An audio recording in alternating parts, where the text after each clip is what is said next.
অনুমোদন ছাড়া ব্যাংকিং কার্যক্রম চালিয়ে জনগণের কাছ থেকে হাজার হাজার কোটি টাকা হাতিয়ে নেওয়ার অভিযোগ উঠেছে ডিএমসিবির বিরুদ্ধে। নীতি নির্ধারণী মহলে সংশ্লিষ্ট কর্মকর্তাদের সঙ্গে আতাত করে নিয়মিত করে যাচ্ছে আইনের লঙ্ঘন। সাবেক সেনা সদস্যদের ব্যবহার করে জনগণের সঙ্গে করা হচ্ছে প্রতারণা। অন্যদিকে প্রতিষ্ঠানটির চেয়ারম্যানের বিরুদ্ধেও রয়েছে মানি লন্ডারিং এর অভিযোগ। ডিএমসি ব্যাংক নিয়ে সানি আহমেদের ধারাবাহিক অনুসন্ধানী প্রতিবেদনের আজ দেখুন দ্বিতীয় পর্ব।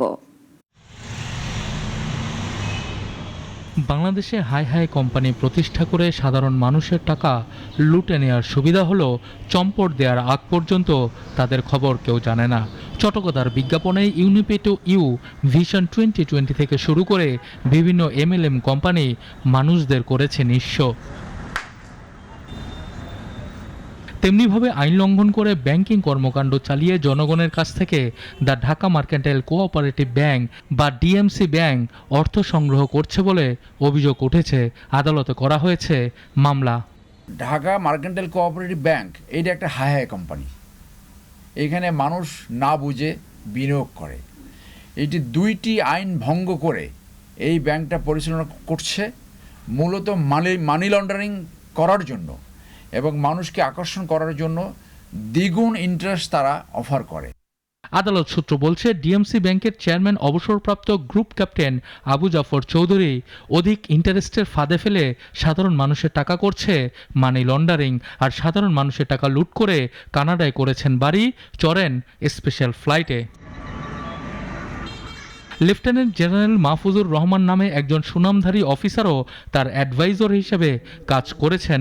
এছাড়া আরও বেশ কিছু সেনা সদস্যকে অত্যধিক বেতন, নানা সুবিধা, গাড়ি দিয়ে তার কোম্পানিতে কাজ করানোরও অভিযোগ পাওয়া গেছে।